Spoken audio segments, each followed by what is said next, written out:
Hey, I'm Brad with Wooten CPA, and my goal is to bring peace to your financial and tax responsibilities. One of the ways I do that is through these videos on YouTube. So what are we talking about today? Today we are going to talk about 2019 year-end tax planning. And so many of you may have Googled this term, that's how you stumbled across this video, or maybe you saw me share it on Facebook or LinkedIn. But at this time of year, a lot of people are trying to think ahead and say, hey, what can I do before December 31 of this tax year in order to reduce my tax liability, increase my refund, help me out on my taxes when I get ready to do them come February or March of 2020. So we are going to talk about some of those strategies that you can do now in order to save on your taxes come February, March, April of 2020. Now, some of these might be a little bit disappointing. Maybe you've Googled, you've seen the articles, you're like, man, these just don't apply to me. So I've got a little bit of disappointing and unfortunate news, and that is if you are a W-2 employee, you have one job, you're single, maybe you're married, got a couple kids, your tax situation might just be, it is what it is. You have your taxable income on your W-2, you have your withholding from your paycheck, and you have your situation, whether it's a single individual or it's married with children, and your tax situation is what it is. Your tax liability minus your withholding either results in additional tax owed or a refund. And so that's the case for some people. However, even if you find yourself in that situation, there are several of these tax topics that might be able to help you out and reduce your tax liability. And then towards the end of the video, I'm actually going to cover a couple of just basic reminders, some kind of a heads up on some of the things that have changed back in 2018 during the Tax Cuts and Jobs Act. So you may be familiar with some of those, but it could be a good reminder if you're unaware of a few of those kind of heads up items. So let's jump in. First, we have the kind of 9 best ideas that are out there for year-end tax planning. So let's take a look at what these 9 are, and we'll go through and we'll explain a little bit about each one and how they might be able to help you out. So the first one we have on here is bunching. Now bunching is something new.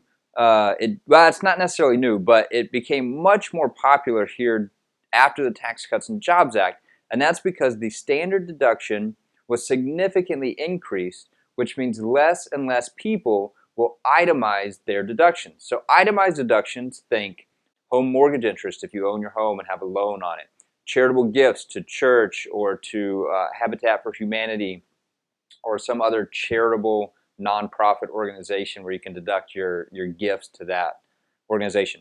Property taxes on your home and state income taxes, which has a new limit, a cap of $10,000 based on the Tax Cuts and Jobs Act. Yeah, those are your typical itemized deductions. If those add up to more than the standard deduction, then you should itemize and take those as deductions. Now, the standard deduction increased significantly for individuals in 2019, so as you're coming to do your tax return here at the beginning of next year, it will be $12,200 is the standard deduction and $24,400 for married couples filing joint. So again, that number is pretty high. Your home mortgage interest, your charitable deductions, your property taxes, state income tax have to add up to more than $24,400 before you can itemize. So what is bunching? Bunching is a way where if you're right on the edge, let's say all those things add up to $25,000. Well, technically, as a married couple filing joint, you're not really getting the benefit of $25,000 worth of deductions because the standard deduction would have been $24,400 anyway. So you're only getting a benefit of that $600. So one of the things you can do here is you can bunch those deductions into a tax year in order to get a larger benefit. So for instance, as opposed to getting $25,000 this year and next year and the next year, you could do the itemized deduction one year of $24,400, bunch deductions into another year, maybe get that up to $30,000, $32,000, and do that every other year.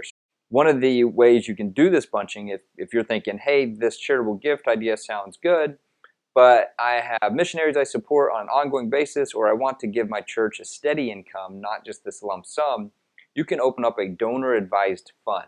The great thing about those is you get the charitable deduction when you put the money into the donor-advised fund, but then you're in control of advising where the donations go after that, and you can give them out the next year equally throughout the year or one-off gifts here and there as you advise where that fund will give those gifts.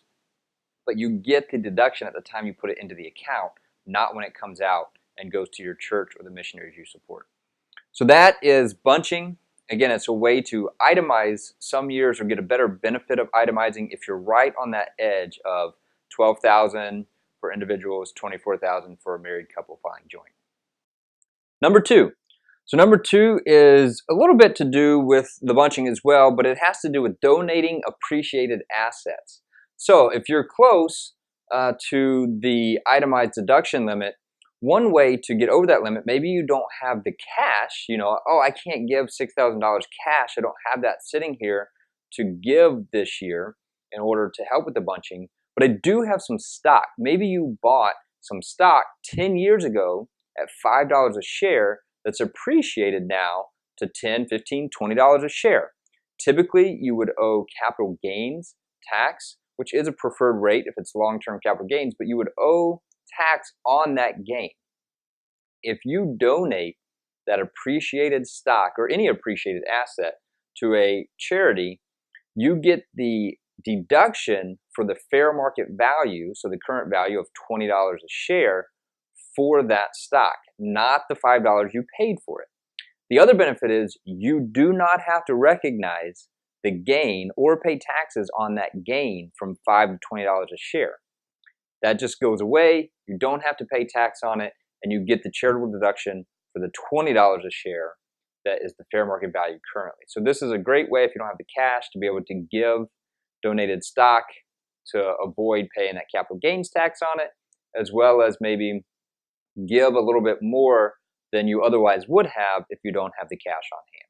So donated appreciated assets is another great year-end tax planning tip.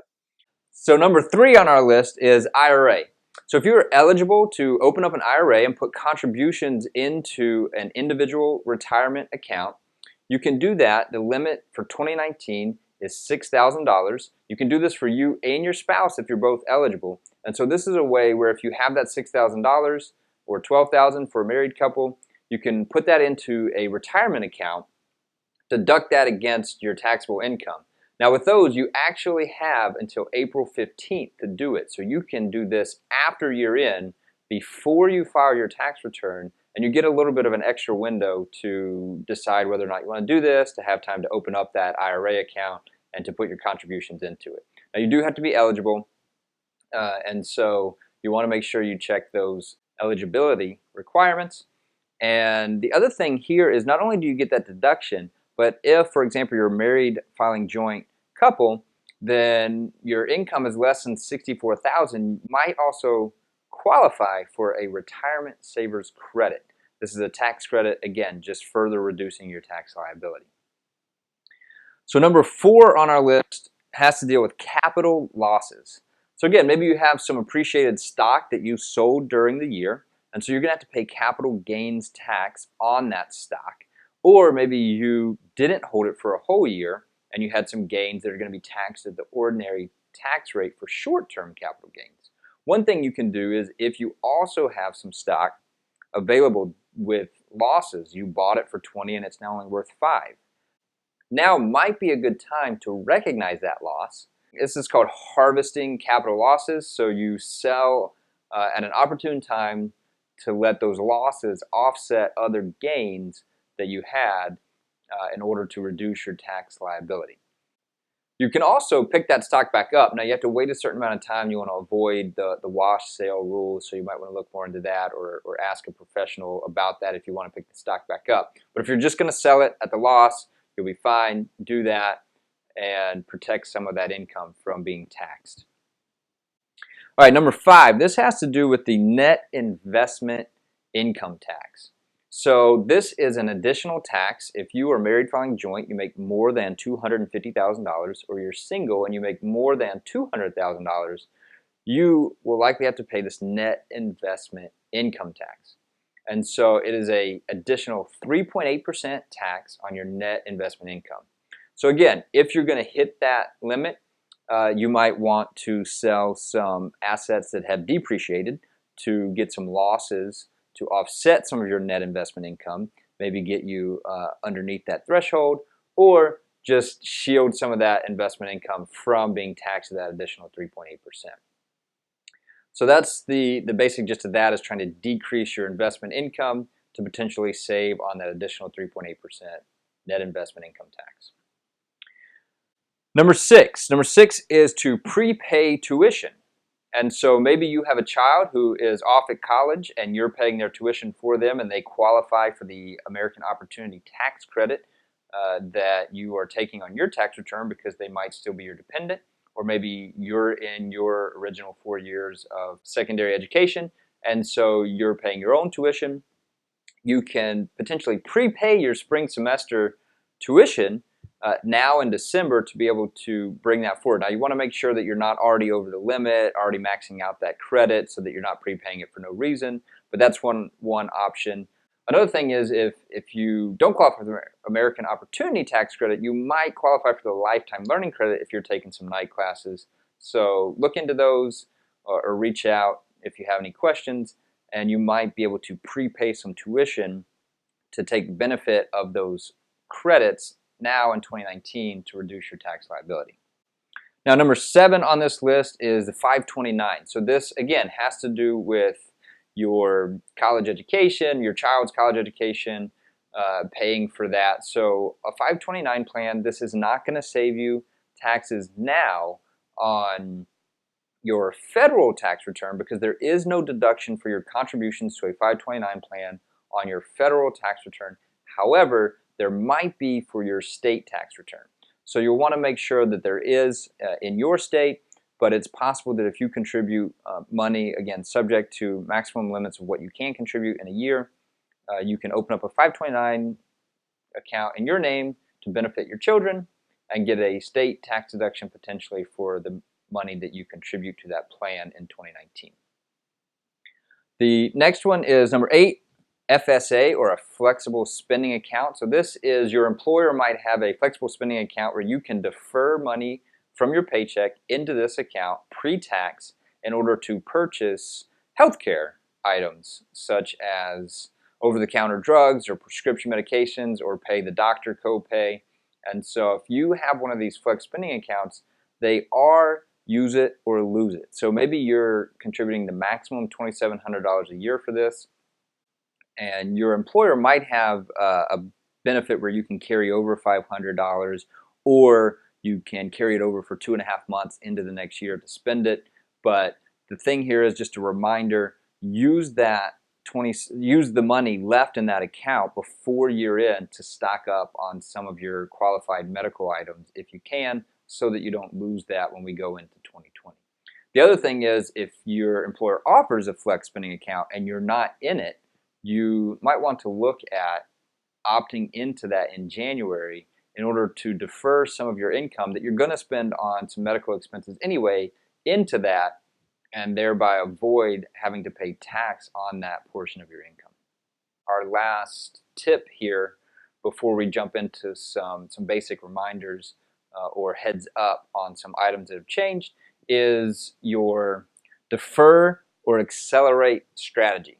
So if you find yourself, this was a down year, maybe you're self-employed, business was a little bit slower, and your income is lower this year than it typically is, you might want to